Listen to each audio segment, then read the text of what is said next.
Today's morning show can be heard by downloading the free WHOW mobile app in your favorite store. Top of the morning. Thanks for being with us. I'm your host today, Seth Lawrence. My guest in studio today is Cody Monkman with the Neighborhood Care Center. Good morning, Cody. Good morning, Seth. I didn't get to see you over the holidays. It sounded like the holidays were awfully busy for you and your young family.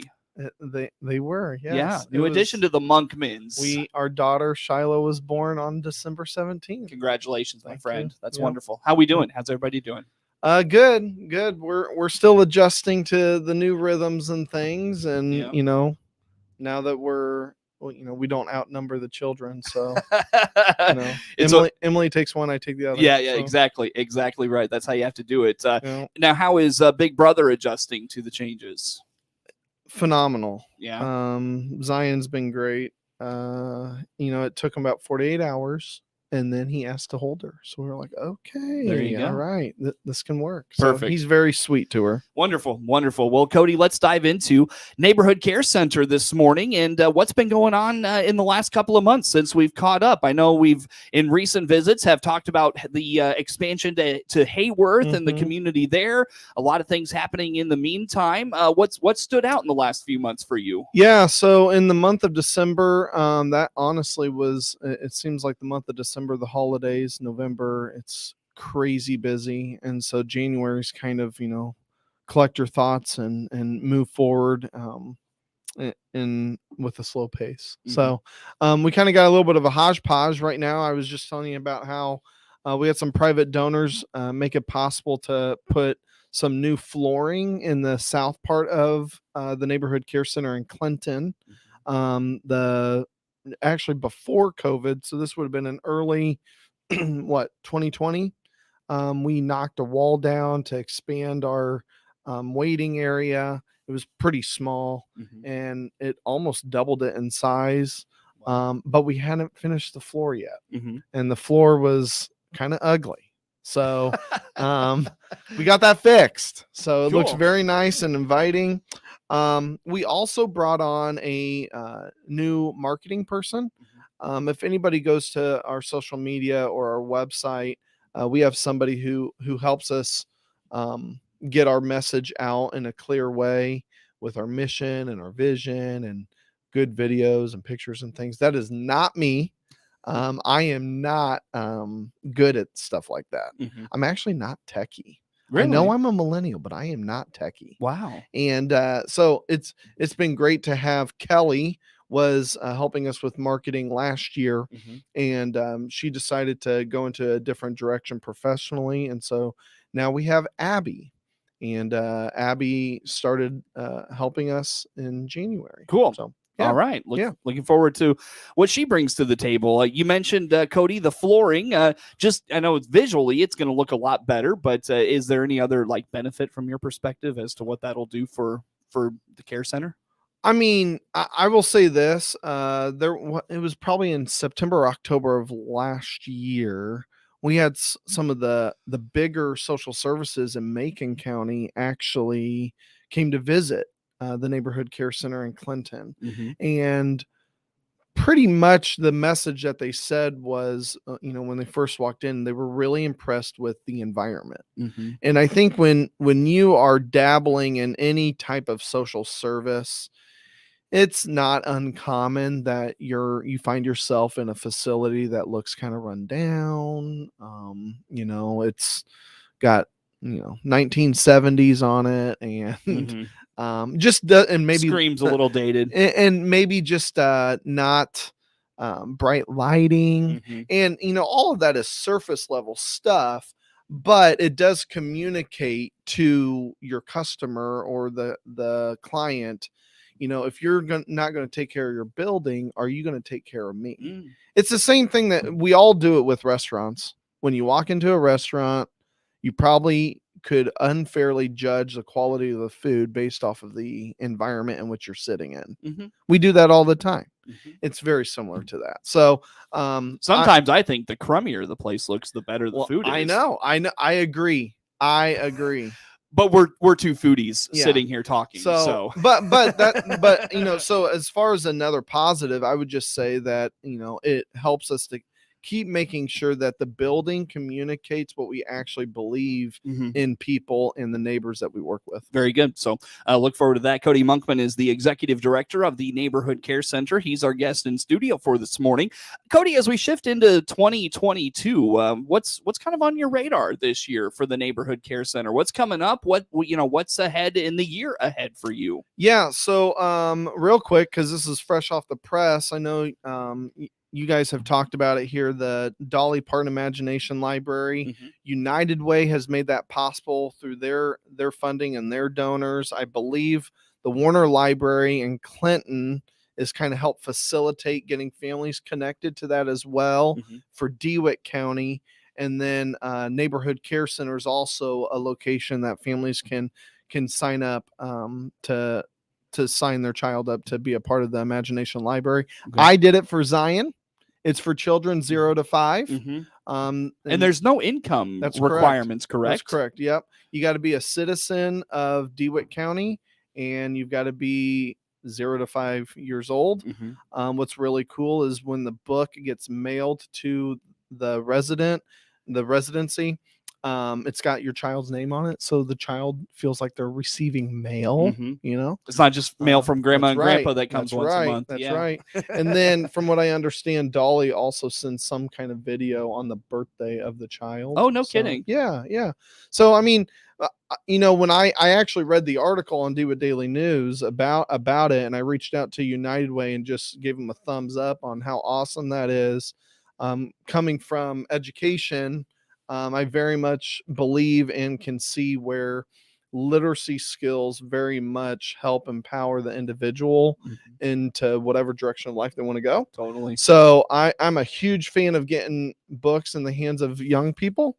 And so I jumped on board and I said, Neighborhood Care Center would like to be a part of that and help make it happen. So I appreciate the incognito shout out too, that you read DDN. So. I do every day, folks. Cody, DeWitt Daily News. I love you, man. I'm your biggest fan. Yep. But Cody, so get signed up at the Neighborhood Care Center, and again, there is no income requirement for this program. It's absolutely fantastic. If I'm not mistaken, though, it's like ages 2 to 5, 0 to 5, 0 to 5. Because I remember my 6-year-old didn't quite qualify because she's a little old. Yeah. But anyways, we didn't tell her about it, so she's not heartbroken. But at any rate, so yeah, that is a great program, and very much looking forward to it being in DeWitt County. So, what else is kind of on your radar these days, Cody? Yeah, well, in another week or two, we've got one of our volunteer opportunities coming up. It's called Feed Cook. So we have a care center service called Feed Distribution Service. The whole point of that is to help empower community members to be good neighbors to one another. And if you're like me, I actually don't like to cook. I'm fine cleaning the kitchen afterwards. I don't like to cook. And for even people that work during the day or something, you've got a friend, family member, an actual neighbor, someone that's in your orbit of the world that just needs some extra love, but maybe you don't have the time necessarily. Please pick up a feed meal at one of our locations, and we can get that in your hands and you can go deliver it to that person. Sure. But, with the distribution service, we got to make the meals. So about once a quarter, we do a Feed Cook. We rent out the kitchen at First Christian Church in Clinton, and we prepare all the meals there, and then we put them in the freezers that we have. And that way, community members can get access to the meals. So that Feed Cook is on February 5th. That's the first Saturday in February. Starting at 9 a.m. It goes for about 2 hours. You don't need to know how to cook to come to the cook. All right. I will be there. How do you sign up, or do you sign up? Yeah. We appreciate people signing up just so that we know how many people to expect. We do kind of limit around that 12 to 15 person mark. But to sign up, they go to the website, neighborhoodcarecenter.net. On our homepage is a calendar. And just go to February 5 and you'll find the event page there and sign up that way. Sure. You also can call the care center 217-935-6844 and I'll do it for you. So let's say my family of 4, 2 adults, 2 children wants to participate, but I'm like, well, what are the kids going to do? What do the kids do? Yeah. Actually, thanks for bringing that up. All of our volunteer opportunities are family friendly. So we very much want families to, use these as opportunities for them to do something together. Mhm. What we would do in that case is pair up one of your kids to each parent, Mhm. and they would be with you in the kitchen, and you would do it together. Okay. Yeah. Cool. Awesome. So easy enough. Very good. And that's again February 5th. That's So correct. now, if I remember right, it wasn't necessarily a stipulation, if I remember, but you're encouraged to take one of the meals you prepare and give it to someone perhaps in need. Is that correct? Am I remembering that right? That is part of how a feed cook night, I guess not night, but a feed cook unfolds is at the end. We'll huddle up and we'll talk a little bit about feed distribution service, and we invite those who show up to the cook to take a meal with them, Mhm. because that's the end goal, is for community members to deliver meals to one another. Mhm. I am sensitive to when we use the word in need, Mhm. because I think as Western thinking Americans, we always kind of have this image in our head, Mhm. and that is not at all like, what does it mean to be in need? The reality is we're all in need at some point, and we need a good friend. Mhm. So, Mhm. think in terms of people maybe with knee surgeries, or, just got through a divorce, or, maybe they lost their spouse, or, it doesn't really matter what the need is. Mhm. But somebody that you just want to show a little bit of extra love to. That's all. Again, where do folks go to learn about Feed Cook? Yeah, neighborhoodcarecenter.net. You also can go to our Facebook page. Cody Monkman is the executive director of the Neighborhood Care Center. Our guest in studio. A lot more with him on the way on the WHOW Morning Show.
Tell Amazon Alexa, play WHOW Radio to hear the morning show and all our programming right there on your Amazon Echo. Once again, a good morning, a tremendous Tuesday to you. And my guest in studio today again is Cody Monkman, the executive director of the Neighborhood Care Center in DeWitt County and Hayworth. Now, I should mention as well. That's right. And Hayworth.